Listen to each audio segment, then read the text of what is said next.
Amados, chegamos ao quarto encontro tratando do livro de Apocalipse.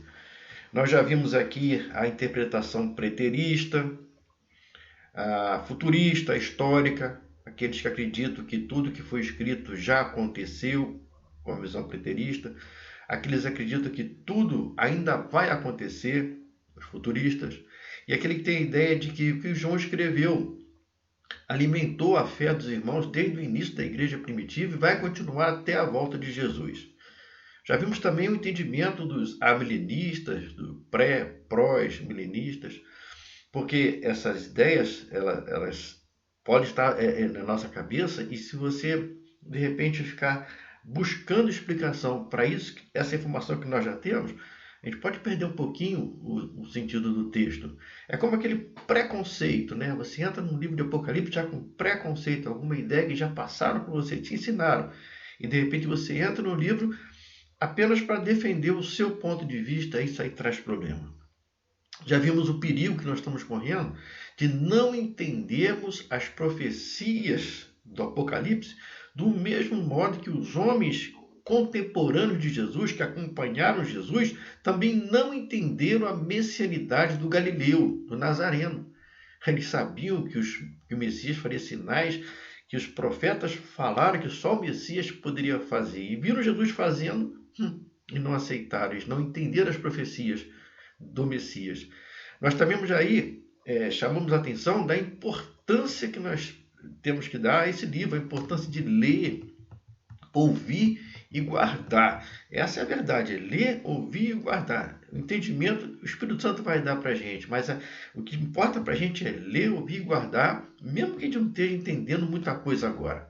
Mas no tempo certo, quando as profecias apocalípticas estiverem se cumprindo, ou eu acredito também que muitas já estejam se cumprindo, nós vamos saber entender. Vamos entender o agir de Deus e vamos glorificar Jesus Cristo. Então João, quando usado por Deus, escreveu esse livro. João já era bem idoso, ele estava aprisionado numa ilha, na ilha de Patmos, era uma colônia penal próxima ali à costa da Ásia Menor. Ele estava ali preso por ordem do imperador romano Domiciano, por causa da fé que ele defendia, por causa dos ensinos de João, daquilo que ele acreditava, daquilo que ele professava. Então ele recebe essa punição, vamos dizer assim, de ficar exilado nessa ilha. Aí foi quando Deus revelou a ele, Deus revelou a João, o último dos apóstolos vivo, a trazer para nós o que compete a nós conhecer. Isso é que é importante. Ali está o que nós precisamos conhecer. Precisamos conhecer mais e cada vez mais da volta de Jesus, da ira de Deus que há de vir, da consumação dos séculos, do estado eterno, da Nova Jerusalém. Então, está ali no livro para que a gente leia, vamos ouvir e vamos guardar aqueles ensinamentos. Vamos começar a leitura? Apocalipse capítulo 1, verso 1. Está escrito assim: Revelação de Jesus Cristo, que Deus lhe deu para mostrar aos seus servos as coisas que em breve devem acontecer e que ele, enviando por intermédio de um anjo, do seu anjo, notificou ao seu servo João, o qual atestou a palavra de Deus e testemunhou de Jesus Cristo, quanto a tudo que ouviu. Bem-aventurado aqueles que leem, aqueles que ouvem as palavras da profecia e guardam as coisas nela escritas, pois o tempo está próximo. Vamos tentar entender um pouquinho só dessa introdução do livro aqui. Ele coloca assim no comecinho, revelação de Jesus Cristo. Então, se a revelação de Jesus Cristo, a mensagem vem de Jesus Cristo. A mensagem é, como ele diz aqui, que foi dada para nós, seus servos, entendemos as coisas que em breve iriam acontecer. Ele fala que foi enviado através de seu anjo e notificou a João. Lembre-se, não vamos esquecer, não vamos tirar isso, vamos estar sempre pensando nisso aqui. João está idoso, está escrevendo para uma igreja que está sofrendo uma perseguição brutal. Nessa época aqui a perseguição estava brutal. Então ele está escrevendo para homens e mulheres que se converteram a Cristo e passaram a ser perseguidos. Tenta imaginar um pouquinho. A pessoa era uma pessoa pagã, tinha lá suas divindades, seus deuses, ou não tinham. De repente, essas pessoas ouvem do Evangelho, aceitam a messianidade de Jesus, aceitam a salvação que Cristo está oferecendo, se converte a Cristo. E a partir daquele momento ele tem que ficar meio que na obscuridade, porque se fosse descoberto, ia ser preso, ia ser torturado, ia ser morto. Então, era um momento muito difícil para as pessoas que aceitaram a Cristo, que temiam o Senhor, que queriam servi-lo, sofrendo essa perseguição brutal. Então, Deus usou João, o único, o último apóstolo, o único vivo naquele momento, para fortalecer a fé desses irmãos. E, lógico, a nossa também. Então, para fortalecer, olha, vocês estão passando por uma situação extremamente delicada, difícil. Vocês aceitam a Cristo e passam a ser perseguidos. Seria bastante racional que essas pessoas voltassem à velha crença. Isso para não morrer. Seria racional. Mas Jesus está revelando agora em João que a vida não termina aqui. Esse é um dos grandes, vamos botar assim, mistérios, mas uma das grandes verdades desse livro é que a vida não termina aqui. Não termina com a primeira morte. Assim como Jesus ressuscitou, e João agora está tendo essa visão, todos nós ressuscitaremos também. Quem estiver se mantido fiel a Cristo, esses passam para a eternidade ao lado de Jesus. Vão receber a coroa da vida. E quem não aceitou o Messias, ou quem voltou atrás, está destinado para eles o castigo eterno, que é o lago de fogo e enxofre, que foi reservado para o diabo e seus anjos. Temos um detalhe aqui. O diabo e seus anjos vão sofrer o castigo eterno. Existe uma ideia que existe um inferno, no inferno tem um caldeirão grandão, um diabo pintado de vermelho, com um tridente na mão. O diabo não é dono do inferno. Ele está ali para sofrer. É ali o lugar de castigo eterno. Ali ele vai pagar pela desobediência que ele teve a Deus. Então, essa ideia que se colocou que no inferno o diabo é o todo-poderoso do inferno, isso é mentira. Porque se você for lá direitinho, é um lugar de castigo eterno que foi reservado para o diabo e seus anjos. Eles vão ser castigados ali. E aqueles que não aceitaram a Cristo, ou que voltaram atrás, ou que apostataram da fé, esses vão ter o mesmo destino. É isso que eu já vou mostrar para a gente nesse livro aqui. Então, ele mostra, irmãos, nós estamos sofrendo, estamos sendo perseguidos, mas lembre-se, Jesus está vivo. Jesus está vivo, ele ressuscitou. E ele diz que nós vamos ressuscitar também. A morte não é o fim. Veja, ele está se revelando a mim nesse livro.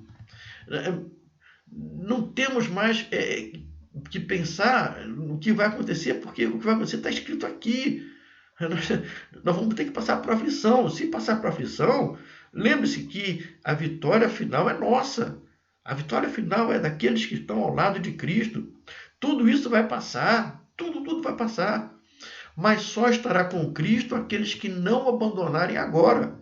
Aqueles que aceitarem a posição e manterem firme a sua posição de fiel a Cristo. João Paulo está falando, eu sei que a dor da perseguição é muito grande, mas o melhor ainda está por vir. O melhor está por vir. Não troquem a eternidade ao lado de Cristo pelo alívio momentâneo que vocês podem ter. O melhor está por vir. Fique firme com o Senhor, não volte atrás.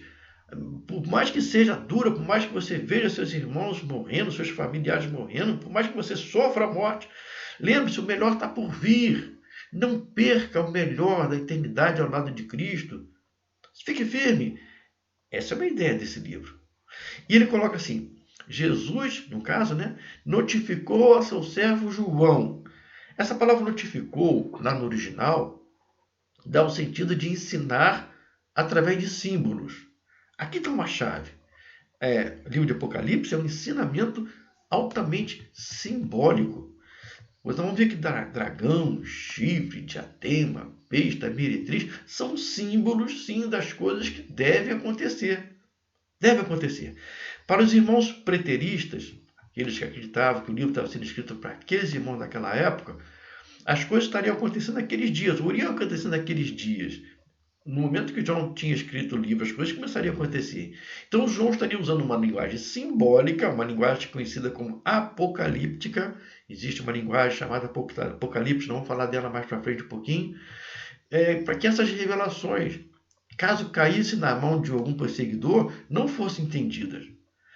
Para os irmãos futuristas, todo esse símbolo, toda simbologia está escrito em função daquilo que ainda vai acontecer. Tudo vai vir ainda, não chegou, vai chegar. São símbolos simplesmente daquilo que ainda vai vir. E para os irmãos de uma visão histórica, são símbolos que encorajam a Igreja de Cristo desde o início até a consumação dos séculos. Então, para os irmãos de uma visão histórica, vai ver que esses símbolos são símbolos para encorajar, não é para amedrontar, não é para meter medo em ninguém, é para encorajar, para dizer o seguinte: por pior que esteja a situação, por mais terrível que seja, a vitória é nossa. A vitória está segurada nas nossas mãos. Então a gente tem que temer coisa alguma que vier, porque a vitória é nossa. Então o livro para encorajar toda a igreja, desde o início dela, lá nos tempos dos apóstolos, até a volta de Jesus. Então João escreve assim, versículo 3. Bem-aventurados, olha, bem-aventurado, já começa dizendo aqui, bem-aventurado, aqueles que leem, aqueles que ouvem as palavras dessa profecia e guardam as coisas nela escritas, pois o tempo está próximo. Então já começa com uma bem-aventurança, bem-aventurado quem lê, quem ouve, quem guarda. Mas por que quem lê, quem ouve, quem guarda é bem-aventurado? E ele fala, porque o tempo está próximo. O tempo está próximo. Vamos pensar um pouquinho nessa expressão, o tempo está próximo. Nós não conseguimos estudar muito o Apocalipse se você não voltar ao livro de Daniel. O livro de Daniel é fantástico. Quando você vai no livro de Daniel, logo no comecinho, ali no capítulo 2 de Daniel, você vai ver que Nabucodonosor, rei da Babilônia, vai ter um sonho. Esse sonho vai ser terrível para ele. Ele vai ter um sonho e ele vai querer a interpretação do sonho. E o rei é duro, o rei é seco. Ele fala assim: eu quero que alguém venha aqui e me conte a interpretação do sonho sem eu ter que contar o sonho.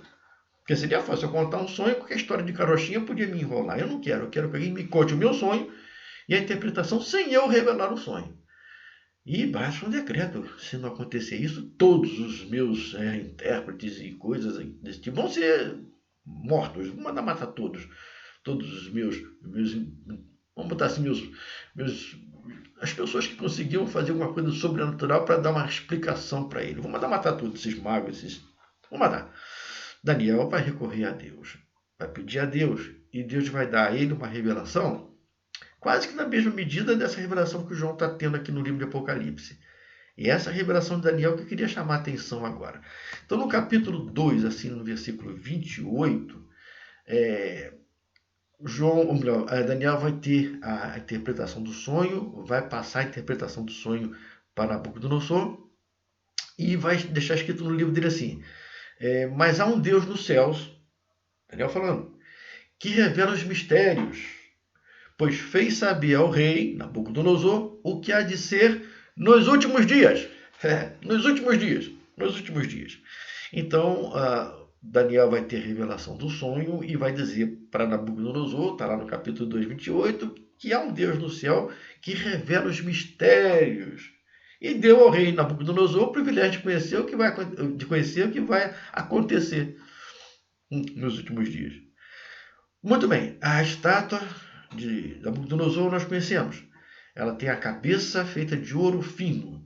E quando Daniel vai dar a interpretação para ele, a cabeça é o próprio rei, é o rei Nabucodonosor. Era o rei naquele momento.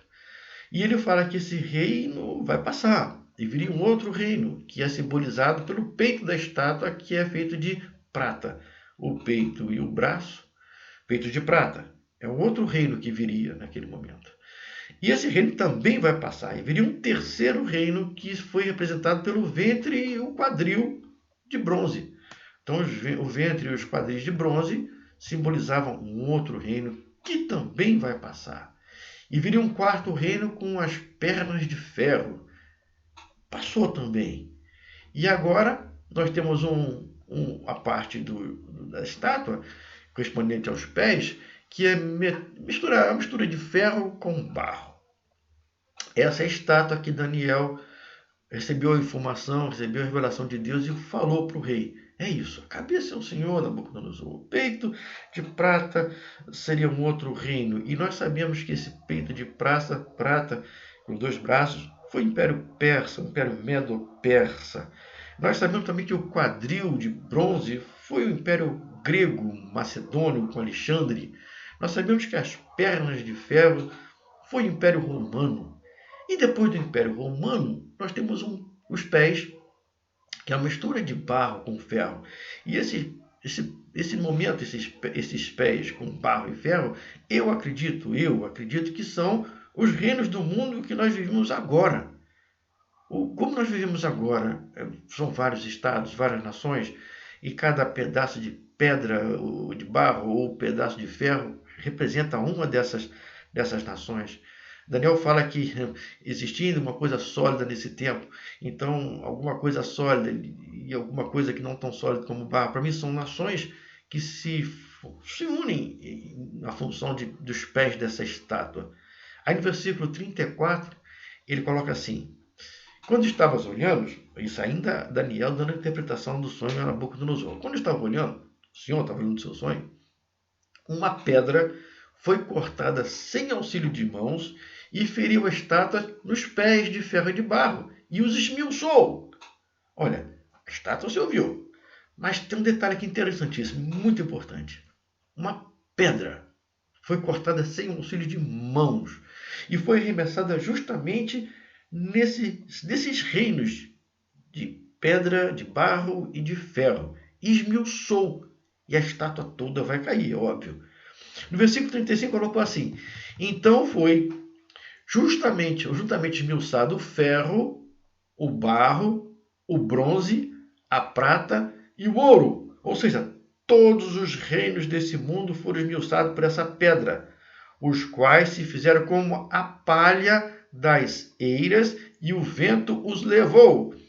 E se o vento os levou, isso aqui é um arrebatamento, mas vou deixar isso aqui para um outro momento, que arrebatamento nós vamos ter uma outra ideia quando chegarmos lá. Mas guardem essa informação importante, que esses reinos do mundo foram levados do mesmo jeito que a água que estava por lado de fora da arca de Noé levou a todos. Naquele momento era a água que levou a todos, agora aqui é o vento que vai levar a todos. E deles quem? Desses reinos, não se viram mais vestígio. Está lá no versículo 35. Não se viram mais vestígio. Tudo passa. Mas a pedra que feriu a estátua se tornou em grande montanha e encheu toda a terra. Alguém fala, e eu já vou falar, que essa pedra que veio foi Jesus na sua primeira vinda. Ok? É um modo de interpretar. Para mim, é Jesus na sua segunda vinda. Que ele vem e destrói todos os reinos desse mundo e uma nova e grande montanha enche toda a terra. No versículo 44, ainda desse texto, ainda se referindo aos pés, Daniel escreveu: mas nos dias destes reis, quem são esses reis? Os reis das nações de hoje, os nossos presidentes, os primeiros-ministros. No dia desses reis, o Deus do céu suscitará um reino que não será jamais destruído. Esse reino não passará a outro povo. Esmiuçará e consumirá todos estes reinos, mas ele mesmo subsistirá para sempre. Onde eu quero chegar? A visão de Daniel termina com a pedra atingindo os pés e depois não tem mais reino humano algum. Não há mais reino humano algum. Mas antes, a pedra que vem esmiuça e consome a todos esses reinos e eles não subsistem mais. Inicia-se agora um novo reino nas mãos de Jesus. A pedra que foi cortada sem mãos, que esmiuça todos os reinos da terra. No 45 ele fala: como viste que do monte foi cortada uma pedra, sem auxílio de mãos, ela esmiuçou o ferro, o bronze, o barro, a prata, o ouro. E o grande Deus, olha só, o grande Deus fez saber ao rei Nabucodonosor o que há de ser futuramente. Certo é o sonho, e fiel interpretação. Onde eu quero chegar, irmãos? É simples. Nós estamos vivendo, segundo eu entendo, na era dos pés misturado com ferro e com o barro. O que nós aguardamos é essa rocha que vai ser cortada sem mãos humanas, Cristo no seu retorno, no seu segundo advento, que vai esmiuçar todos os reinos do mundo. Todos, não haverá um outro reino, não haverá outro reino. Consome-se assim toda a era e tudo volta a ser como era no início, como era no Éden, sob o domínio de Deus, Jesus e o Espírito Santo. Não temos condições de ver o Apocalipse sozinho se não recorrer a Daniel. Daniel vai ter uma visão, não vou tratar dela aqui agora, vou tratar mais na frente, dos 4 animais, mas não tem um outro animal, parou ali. Ou seja, quando Jesus chegar no seu retorno, na sua volta, ele esmiuça, esmaga todo tipo de império humano e renasce numa montanha que enche toda a terra com a sua glória, com a sua plenitude, com a sua paz. Vamos continuar pensando um pouquinho. Eu sei que é um pouco difícil, mas a gente vai tratar tudo isso com mais detalhes doravante. Fiquemos nas mãos de Deus, aguardando a possibilidade de continuar com esse estudo.